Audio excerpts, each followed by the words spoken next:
ప్రపంచంలో 7 వింతలున్నాయని మనందరికీ తెలుసు. కానీ 8వ వింత కూడా ఉందని మీకు తెలుసా? సాక్షాత్తు ఆల్బర్ట్ ఐన్‌స్టీనే స్వయంగా చెప్పిన 8వ వింతే కాంపౌండింగ్. అవును, దీని అర్థం తెలిసిన వాడు సంపాదిస్తాడు, తెలియని వాడు జీవితాంతం కష్టపడుతూనే ఉంటాడు. అసలు ఏంటి మ్యాజిక్? డబ్బుతో డబ్బుని ఎలా తయారు చేయాలి?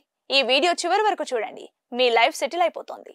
చాలా మంది అనుకుంటారు కోటీశ్వరులు అవ్వాలంటే లక్షల్లో జీతాలు ఉండాలని. కానీ అది తప్పు. మీకు కావాల్సింది జీతం కాదు, సమయం, ఓపిక. సింపుల్ గా చెప్పాలంటే చక్రవడ్డీ.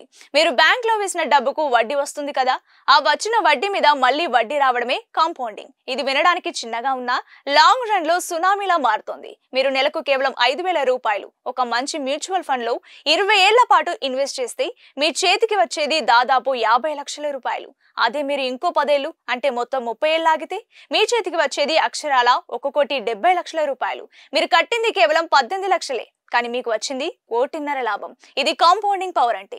కాంపౌండింగ్ లో మనీ ఎంత వేసాం అన్నది ముఖ్యం కాదు, ఎప్పుడు మొదలు పెట్టామన్నదే ముఖ్యం. మరిన్ని ఫైనాన్షియల్ అప్డేట్స్ కోసం చూస్తూనే ఉండండి కొలుగురి 24/7 న్యూస్ టీవీ.